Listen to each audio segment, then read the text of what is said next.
What is going on, everybody? This is Crawler World here, and I have another video for you.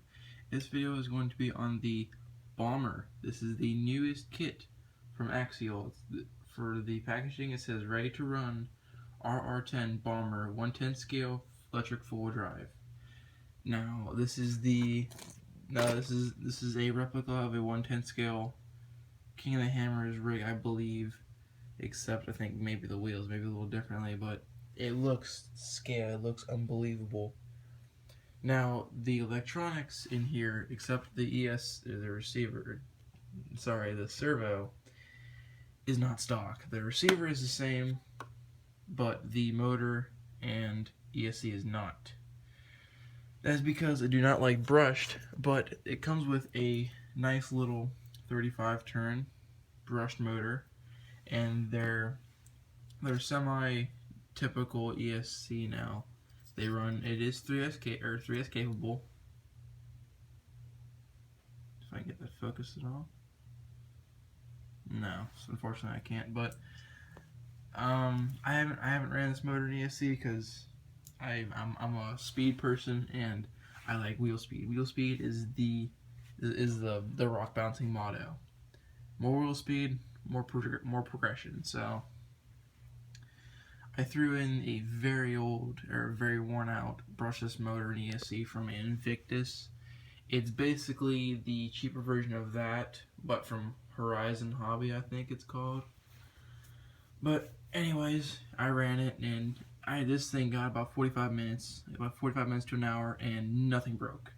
Granted, the motor in ESC was worn out, but I mean, I sat there and pinned it all the entire time. If I wasn't crawling, this thing was wide open, and wide open was nice. The suspension, it's so nice. The rear end's super fluffy. The front end's a little stiffer, but that helps. I'm saying right now, if you buy this as just a ready to run, throw a battery in, go, you're good to go. There's no tuning, no issues, and what's nice is the greatest thing on this kit, I'd say so far, is the battery location. There's one body pin here with a little clip to, get a little better grip on it with your fingers. On the other side, flip the hood up. Flip the hood up. There's going to be a little, I guess you can say like a little battery holder. Flip that upside down. Holds this up. Looks scale. Battery goes in sideways. Now, people have done this before, but only done with wraiths. I have a wraith here, for example. You can see right here is a perfect area for a battery, but this is specifically made for it, which is very, very nice for crawling, because you want all the weight up front. So when you're climbing up hills, you want weight on the front tires. So when you're going up, you don't flip backwards. But this is a very, very similar kit to the wraith, but also is very different. It gets the axles, which the axles are a little bit different. I understand that they're a new internal design. You can tell the pumpkins a little slightly differently. I forget what's different, but I think they're they're similar, and parts should be interchangeable. Anyways, what not good to say about this car? It's ridiculous. It's so good. They got their typical tactical servo, and I can't read it. It says Tactic TS X45 Metal Gear. It's very, very good. My problem is these plastic links will like to bend out of the way, but it's a $400 truck. It's easily could have been paid more. Throw a brush system in this thing, golden.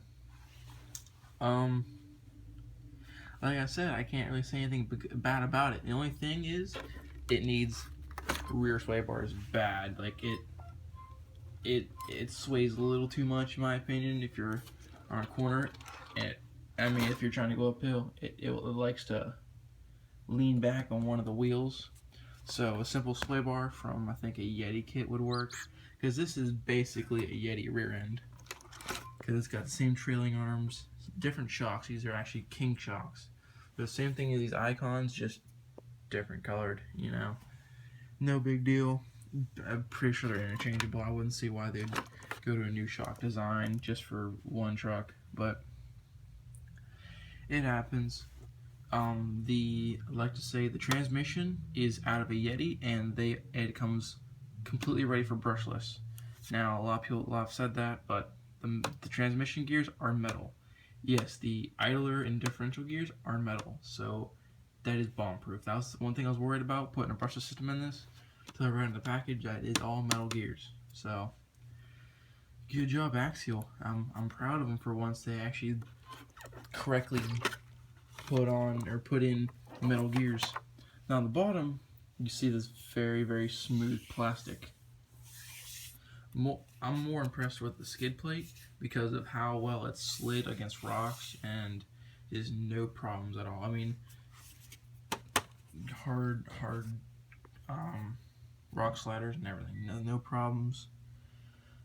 There's nothing to say bad about this truck besides maybe it being brushed, but as to keep price down, and that motor and ESC probably on a 3S would probably keep up with this worn out brushless system anyways, so I can't really complain. The only thing is, you know, the typical like switch out the electronics and maybe like the links, and you're a good maybe $200, $400 in, and like it's like a $700, $800 truck, and you're good. I don't see why you would want anything else besides this, because it's the only thing I could see being a problem would be taking off the shell. You have to take off 1, 2, 3 the shocks front and rear off. And there's a little itty bitty screw right here. Now these are all 2mm except the shocks, which is 1. It's a very, very long grub screw, which I don't understand completely why they did that, but at the same time, can't really complain. And this entire chassis comes straight off, and it leaves you with the chassis, the bottom chassis, the transmission, axles, and the shocks will dangle freely. But overall, can't complain. A $400 truck with no battery, which is typical for Axial, and anything else, it ran fine. I ran this for a good solid hour, beating on it, trying to break it. Nothing broke. So I'm gonna throw in a Sidewinder SCT system, 10 scale. It's decently quick. It is a 4-pole motor. Comes with a fan, and it was making the Wraith do wheelies on sand. I'm not joking you, on these Trapidors. So, and the Trapidors are alright, but these new BF Goodrich tires dig and dig and dig because of the open cut design and how well they just dig in the sand. So I might throw a couple of running videos up for you guys later on tomorrow if I have a chance. It's just gonna be me and myself videotaping it and running it, so if it's not the best running video in the world, I'm sorry, but it's gonna have to do until my video camera comes back. Alright guys, well, that's the end of this video. If you want to know any more about this truck, please post up down below. I can take questions, I can answer them. I can do another video if I get enough explaining what's what, because I know these are fairly new and there's probably 1,000 questions for the people that want to buy them, but I don't want to buy them until I figure out what's wrong, what they need to buy with it. And to be honest, I can't see anything you buying anything besides the battery. If you're brand new out of the, like, you've never bought an RC before, you would need one of these, battery, charger, and 4 AA's for the remote, and that's it. I can't think of anything else because it has the Deans on it. The motor or the receiver or the ESC has the Deans already. That's big nowadays because a lot of people run Deans. So, you know, it's instead of like trying to cut off the old Tamiyas, the old Tamiya plugs like this to go to a Deans, it's just irritating. So I'm glad they kind of step up their game a little bit. You know, kind of listen to the customers and said, okay, let's put them on. But yeah, if you have anything down below, or put everything down below. And I hope you liked this video, so give it a thumbs up if you did. If you didn't like it, put a thumbs down. Either way, I like your feedback, and everyone else, have a good day.